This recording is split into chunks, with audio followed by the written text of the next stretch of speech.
느헤미야 6장 10절부터 14절까지 말씀 함께 읽겠습니다. 이후에 무헤다벨의 손자 들라야의 아들 스마야가 두문불출하기로 내가 그 집에 가니 그가 이르기를 그들이 너를 죽이러 올 터이니 우리가 하나님의 전으로 가서 외소 안에 머물고 그 문을 닫자. 저들이 반드시 밤에 와서 너를 죽이리라 하기로 내가 이르기를 나 같은 자가 어찌 도망하며 나 같은 몸이면 누가 외수에 들어가서 생명을 보존하겠느냐. 나는 들어가지 않겠노라 하고 깨달은즉 그는 하나님께서 보내신 바가 아니라 도비야와 산발라셋에게 뇌물을 받고 내게 이런 예언을 함이라. 그들이 뇌물을 준 까닭은 나를 두렵게 하고 이렇게 함으로 범죄하게 하고 악한 말을 지어 나를 비방하려 함이었느니라. 내 하나님이여 도비야와 산발랏과 여선지 노아다야와 그 남은 선지자들 곧 나를 두렵게 하고자 한 자들의 소행을 기억하옵소서 하였노라. 아멘. 성령이 말씀하시는 바가 아니고 사람의 마음에서 만들어진 지어진 말들은 참 위험스럽습니다. 그런 것들은 누군가를 상해하는 일들이 되기도 하고 또 심지어 생명을 앗아가는 결과를 가져오는 일들이 되기 때문에 오늘 우리가 주님 은혜로 살아가면서 삼가 주의할 것은 하나님의 말씀이 아닌 만들어진 사람의 말에 우리가 유혹당하거나 또는 오늘 말씀대로라고 하면 뇌물에 의해서 거짓으로 예언하는 이러한 일들이 우리 주변에서 일어나서는 안 되겠습니다. 하나님이여 그들의 소행을 기억하옵소서. 무엇을 기억해 달라는 겁니까? 그들이 지금까지 어떻게 행한 일을 하나님이 기억해 주시기를 느헤미야는 간구하고 있어요. 그러면 하나님께서 소행을 기억하신다. 오늘 우리의 삶에서 하나님이 우리를 기억하신다는 것은 대단히 중요한 부분입니다. 하나님이 우리를 기억해 주시면 긍정적인 면에서는 우리에게 하나님이 예비하신 복을 풍성하게 나누어 주심이 되기도 하지만 만일 하나님께서 우리의 바르지 못한 행실, 악한 행위에 대해서 기억하신다고 하면 그것은 하나님의 심판에 걸려들 수밖에 없는 일들이 되고 만다는 거죠. 마태복음 25장의 말씀에 보면 양과 염소의 무리를 구분짓는 내용 속에서 임금이 양의 무리에 있는 사람들에게 말씀하죠. 너희는 창세로부터 예비된 복을 받아라. 내가 힘들고 어려울 때, 내가 곤고함에 처해 있고 도무지 살아갈 용기가 없을 그때에 너희가 나를 도와주고 나의 필요를 채워주고 나를 위로해 주었다. 이들이 무엇라고 말해요? 언제 당신에게 그런 일이 있었습니까? 그런데 임금은 분명하게 말합니다. 너희가 나에게 직접 행한 것은 아니라 할지라도 내가 책임져야 될 내 백성 이 소자에게 한 것이곤 나에게 한 것이라고 하는 것으로 그들에게 창세로부터 예비된 복, 영원한 생명에 들어가는 은혜를 허락해 주셨죠. 이와는 달리 염소의 무리에 있었던 사람들에게는 영벌에 들어가게 되는 하나님께서 우리를 심판하실 때 바르지 못한 행위에 대해서 어떻게 처벌하는 내용으로 연결되어지는 말씀이 되는데 너희가 나를 돌보아 준 적이 한 번도 없다는 겁니다. 그런데 이 염소의 무리에 있는 사람들은 실제로 자신들이 임금에게 어떤 도움을 준 것도 혹은 위로를 한 것도 그의 필요를 공급해 준 것도 없음에도 불구하고 이렇게 대답하죠. 당신이 만약에 그런 어려움에 있었다고 한다면 우리가 벌써 찾아가서 당신에게 도움을 주었을 것입니다. 그런데 임금은 또 단호하게 말합니다. 내가 그런 일은 없었다 하더라도 내가 책임져야 될 이들이 그동안 얼마나 많은 고통과 억압과 위험 속에 살고 있었느냐.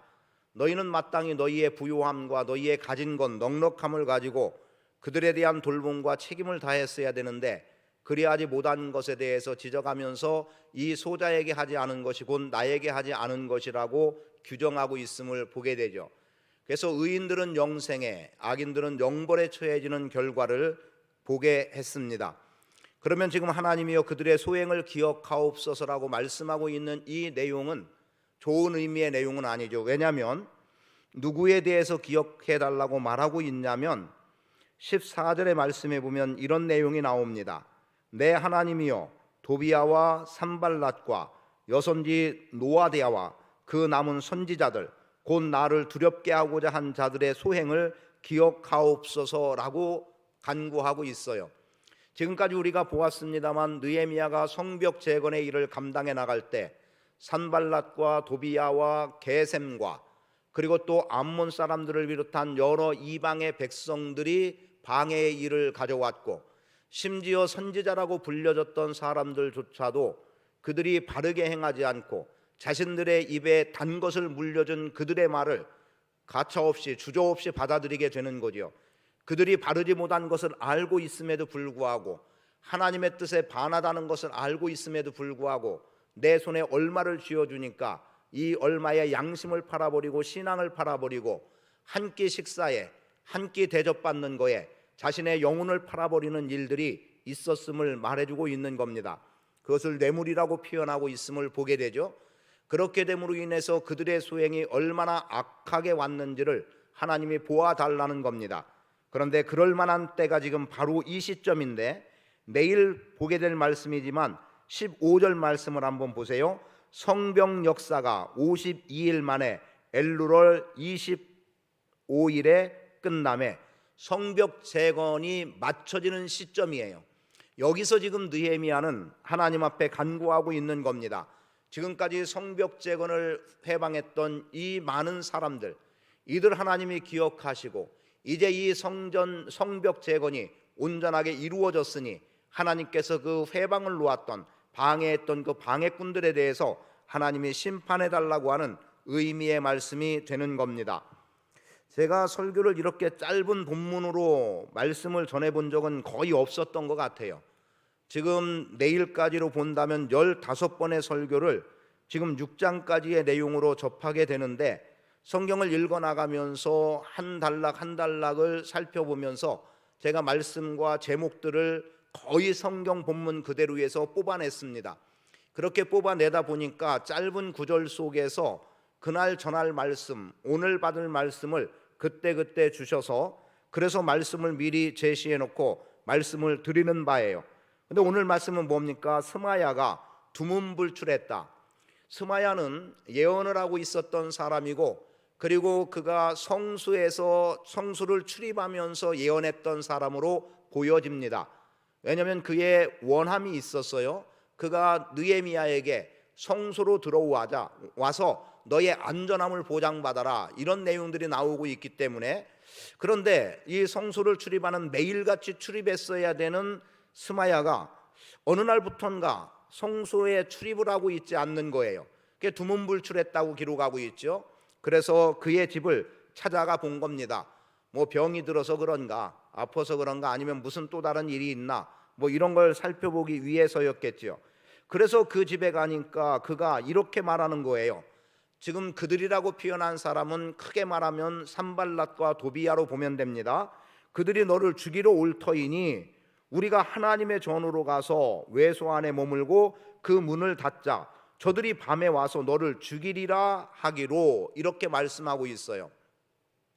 그러면 지금 스마야가 보고 있는 건 뭐예요? 느헤미야가 산발랏과 도비야에 의해서 죽임당할 수 있다는 거죠.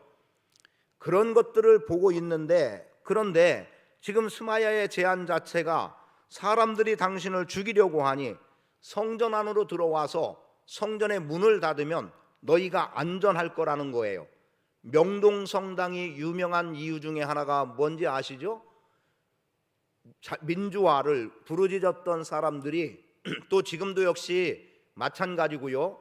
어떤 범죄와 관련한 사람들도 그들이 의롭다고 여겨지고, 그리고 그들이 불의하게 정부로부터 압박을 당한다고, 공권력에 의해서 어려움을 당한다고 보여지는 사람들, 그들이 어떻게 합니까? 그들의 신변의 안전을 위해서 명동성당으로 도피를 해요. 그런 공권력이 교회나 성당은 함부로 들어가서 그 안에 있는 사람들을 체포하지 않았습니다. 그러다 보니까 그 공간은 어떤 사람들에게는 아주 안전하다고 여겨졌던 공간이었습니다. 그러면 성전은 어떨까요? 성소는 어떨까요? 성소로 표현이 되든 성전으로 표현이 되든 하나님의 법궤가 있는, 그래서 제사를 감당하는 이 성소는 외인들이 들어오면 안 된다고 민수기에서 분명하게 말씀하고 있습니다. 지금 최근에도 우리가 민수기 말씀을 어제까지 사실은 보았습니다만, 민수기 말씀에서 성전 안에는 제사장 외에는 들어오지 못하게 했어요. 사실은 거기에는 레위 사람들도, 성막을 만들고 하는 레위 사람들도 그 안에 함부로 들어오지 못하게 했던 것들을 보게 되죠. 제사장 외에 다른 사람이 들어오면 죽음을 당하게 된다라는 겁니다. 그런데 느헤미야가 하나님의 말씀을 몰랐다고 한다면, 아, 그렇겠구나, 지금까지 나를 회방했던 사람들이 이렇게 많은데 그런데 정말 나를 죽일 수도 있겠구나 하고 얼른 성소로 도피할 수 있었겠지만 그는 그리하지 않았어요. 그리고 무엇라고 대답을 합니까? 11절에 이렇게 말합니다. 내가 이르기를 나 같은 자가 어찌 도망하며 나 같은 몸이면 누가 외소에 들어가서 생명을 보존하겠느냐? 나는 들어가지 않겠다는 거예요. 느헤미야는 하나님의 말씀을 알고 있었고 하나님의 법을 알고 있었고 질서를 알고 있었던 사람입니다. 그래서 성수에는 함부로 들어가면 안 된다는 것 알았어요. 그래, 도망한다고 한번 그것 정도는 내가 해봐도 좋겠다. 물론 느헤미야는 그렇게도 하지 않았지만, 그런데 그 도망의 장소가 성수라면 내가 성수에 들어가서 살아날 이유가 어딨냐? 내가 성수에 들어가면 그들을 피해서 성소로 들어가면 하나님에 의해 내가 죽임을 당하게 될 건데, 왜요? 외인은 성수에 들어가면 죽임을 당하니까. 그럴 건데 그걸 뻔히 알고 내가 살겠다고 성수에 들어가냐? 그러지 않겠다는 거예요. 물론 스마야는 이렇게 이야기했을 수도 있습니다. 네가 성수에 들어오면 안전함을 보장받을 수 있는데 성수에 들어와서 네가 제사장이 아니니까 성수에 들어올 자격은 없다 손치더라도 이 성수에 들어와서 부르짖으면 되지 않겠냐? 여기서 기도하면 되지 않겠냐? 여기에서 제단불을 붙들고 기도한다면 하나님은 너의 그 억울함을 풀어주시지 않겠냐? 그래서 네 기도를 듣지 않겠냐? 어쩌면 이런 정도까지를 포함해서 느헤미야를 유혹했거나 그를 성소 안으로 들이려고 했을 것 같아요. 그런데 느헤미야는 분명하게 여기에 대해서 나는 그들을 도망하지도 않을 거며 그들에게서 도망하지도 않을 거며 내가 성수에 들어간들 살아남을 이유가 없는데 나는 들어가지 않겠다라고 단호하게 말하고 있는 거예요. 느헤미야는 하나님을 알았고 하나님의 말씀을 알았고 법이 무엇인지를 알았고, 그리고 그것을 다른 표현으로 말하면 누구는 출입해도 되고 누구는 해서는 안 된다라고 하는 마땅한 질서를 알았던 거예요. 교회 안에는 질서가 필요합니다. 질서가 흐트러지기 시작하면 교회는 너나 할 것 없이 자기 주장으로만 살아가게 돼요. 그러하기 때문에 우리가 어떤 모양으로든 질서는 대단히 중요한 부분이라고 여겨집니다. 그런 가운데 그가 깨달은 게 있지 않습니까? 느헤미야의 깨달음이 12절에 나와요. 그는 하나님께서 보내신 바가 아니라 하나님이 보낸 예언자가 아니라는 거예요. 12절 끝절에 예언을 함이라고 말하니까 그는 예언자였던 거예요. 그런데 하나님이 보낸 예언자가 아니라 누가 보낸 예언자더라? 도비야와 산발렛에게 뇌물을 받고 온 사람이었다는 것을 알게 된 겁니다. 그럼 이쯤에서 여러분들도 기억나는 선지자 하나가 나와야 되겠죠? 누가 있습니까? 누가 있어요? 발람 선지자. 기억하시죠? 발람 선지자. 이스라엘 백성들이 가나안 여정을 행진해 나갈 때 발락이 보니까 어찌 되겠어요? 지금 이스라엘 백성들이 오는 내내 적들을 계속해서 이기고 오고 있어요. 야, 저들이 우리에게 지금 다가오고 있다. 우리도 패할 수밖에 없다. 그래서 선지자를 부른 겁니다. 그리고 우리를 위하여 축복하고 저들을 저주해 달라고 요청한 거예요. 처음에는 발람 선지자가 하나님이 입술에 담아주는 대로 말을 했어요. 즉 예언을 했어요. 그래서 저주를 선포해 달라고 하는데 오히려 이스라엘 백성들을 축복하는 거예요. 그러다가 결국은 발락의 뇌물에 넘어가서 발람은 이스라엘 백성들을 저주하는 자리에 서게 되는 겁니다. 그런데 이 저주가 유다서에서 발람의 길을 따르지 말라고 말하고 있어요. 그러니까 한 번의 실수라고 말할 수 있고 한 번의 거짓이라고 말할 수 있고 한 번의 그릇된 예언이 그의 삶 전체를 망가뜨려 버리고 마는 겁니다. 그래서 사실은 말을 전하는 사람들은 중요한 거예요. 제가 설교를 하는 입장에서 참 조심스러운 것 중에 하나는 어찌 보면은 감정이 드러나는 것 같은 부분도 있을 수 있습니다. 그렇게 보여질 수도 있어요. 그러나 분명한 것은 하나님께 묻고 또 묻고 어디까지 말씀을 해야 될지를 묻고요. 그리고 그 말이 오늘 우리에게 필요하다면 우리는 들으면 듣는 것으로 깨닫고 삶의 변화를 가져오면 돼요. 우리에게 필요치 않은 말씀을 하나님이 하게 하시겠습니까? 아니면 여러분 각자가 말씀을 묵상한다거나 해 나갈 때 여러분에게 어떤 깨달음이 있다면 그런데 야 이거 큰일이네, 나 이렇게 살았는데 왜 이런 말씀을 하나님이 하시지? 라고 그것이 두렵고 떨림으로 온다면 빨리 그 길에서 떠나라는 경고의 메시지지, 그걸 그릇되게 해석하고 들으면 안 되는 겁니다. 그래서 지금 말씀도 사실은 짧게 드리지만 설명하지 않아도 될 내용을 제가 묵상하면서 들어지는 생각들, 그리고 어디까지일까, 하나님이 말씀하기 원하는 것은 어디까지일까, 사실은 많은 부분에 제가 하나님 앞에 죄라면 죄 중에 하나가 뭐냐, 하나님께서 그때 준비할 때 주신 감동 내지는 말씀, 그래서 기록해 놓고도 그것을 있는 그대로 다 전하지 못하고 어떤 때는 수위를 낮춰서 전할 때가 있는 것이, 하나님께서 그것을 혹시라도 내가 너 그때 여기까지 전하라고 했는데 왜 그만큼을 전하지 않았느냐라고 묻는다면 그건 하나님 앞에 제가 받아야 될 심판 혹은 판단 가운데 하나가 아닐까라고 하는 두려움도 솔직히 없지 않아 있습니다. 그의 예언은 거짓이었더라. 느헤미야는 그것을 발견한 거예요. 그래서 오늘 우리는 분명하게 인식해야 될 것이 있습니다. 오늘 우리는 사람의 말도 분별할 수 있어야 되고, 제가 목사로서 설교하지만 혹 저의 설교도 여러분들이 분별할 수 있어야 됩니다. 옳고 그름을 분별할 수 있어야 되고, 정말 이것이 하나님이 우리에게 주시는 말씀인가를 분별할 수 있어야 되고, 이런 게 오늘 우리 안에 필요한 부분이라고 여겨집니다. 그런데 도비야와 산발랏이 스마야에게 뇌물을 준 까닭이 뭐였습니까? 느헤미야를 두렵게 하고 그 두려움 속에서 범죄하게 하고, 범죄는 뭐예요? 성소에 들어가는 게 범죄예요. 그리고 악한 말을 지어 나를 비방하려 함이었더라. 느헤미야는 이 모든 것에서 당당하게 벗어날 수 있었습니다. 그리고 그가 구하는 것, 하나님이여 도비야와 산발랏의 소행을 보시고 여선지 노아디아와 그 남은 선지자들, 나를 두렵게 하고자 했던 그들의 소행을 하나님 기억해 주십시오라고 구하고 있음을 보게 됩니다. 기억해 달라는 것은 오늘 본문에 나오는 말씀 그대로는 하나님께서 심판해 달라는 것입니다. 이미 말씀드린 대로 잘한 것 기억하신다는 것은 상을 주시는 거지만, 불의한 행위에 대한 기억은 하나님의 심판을 불러오게 돼 있습니다. 오늘 우리는 누구도 판단할 자격이 없습니다. 누구를 정죄할 자격도 없습니다. 누구를 파면할 자격도 없습니다. 하나님은 우리에게 심판하라고 우리를 부르신 것이 아니라 심판은 하나님께 맡기라는 거죠. 그리고 우리는 하나님의 뜻을 구하며 나가면 되는 겁니다. 사람을 판단하는 너는 누구냐? 혹시 주님이 우리에게 오늘 이 질문을 주시지 않을까 두렵고 떨림으로 하나님 앞에서 우리가 내가 원수를 갚으려고 하지 말고 하나님이 그들의 소행을 기억해 달라는 것으로 하나님이 판단하시고 하나님이 처분해 주시도록 그렇게 맡기는 인생으로 살아가면 좋겠습니다. 이 밤에 하나님 앞에 기도할 때 말씀 그대로 분별을 할 수 있는 분별력을 달라고 기도하기를 원합니다.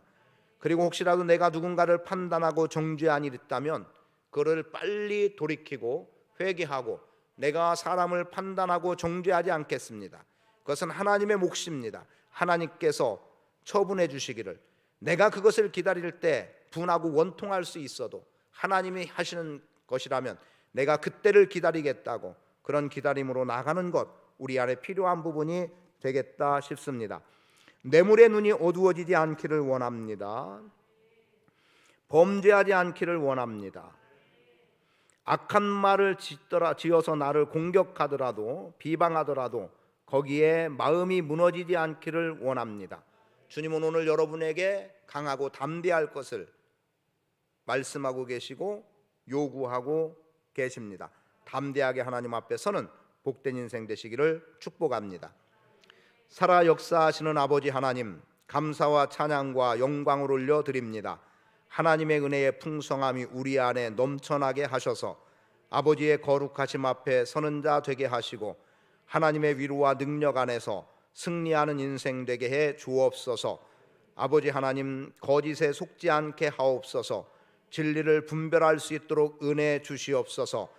나에게 잘해주는 자가 오히려 나를 죄 가운데 빠뜨리려고 하는 어려운 상황들이 우리 안에 있을 수 있음을 기억하게 하시고 오히려 경계를 늦추지 않도록 주님 도와주시고 어떤 것들에 대해 우리는 하나님께 묻고 기도하며 하나님께서 주시는 계시의 정신으로 분별하고 또 받아들이고 승리하는 인생 되도록 주님 역사에 주시옵소서. 예수님도 마귀의 시험을 받을 때 돌덩이를 떡으로 만들어 먹을 수 있었습니다. 높은 성전 꼭대기에서 뛰어내릴 수도 있었습니다. 천하만국의 영광을 바라보고 그것을 얻기 위하여 마귀에게 절할 수도 있었을 겁니다. 그러나 예수님은 성령에 이끌렸기 때문에 분별할 수 있었고 사람이 떡으로만 사는 것이 아니라 하나님의 말씀으로 사는 것임을, 또 천사들이 발을 받들어 조금도 상하지 않게 할 것을 분명한 믿음 안에 확고히 갖고 계심에도 불구하고 하나님을 시험하는 자리에 서지 않았고 마귀에게 엎드려 절하는 순간 예수님은 패배하는 자리에 있을 수밖에 없음을 아셨기에 승리자로 오신 주님이 결코 마귀에게 엎드릴 까닭이 없음을 예수님은 담대하게 선언하셨고 마귀를 물리치셨습니다. 오늘 우리도 물리치는 자 되게 하시옵소서. 하나님이여 저들의 소행을 기억하여 주옵소서. 하나님이 판단하시고 하나님이 심판해 주옵소서. 우리는 그러한 자리에 서는 자 되도록 주님께서 은혜 주시고 믿음의 신실함으로 주께 영광 돌리는 복 있는 성도 되게 하옵소서. 감사드리며 예수 그리스도의 이름으로 축복하며 기도합니다. 아멘.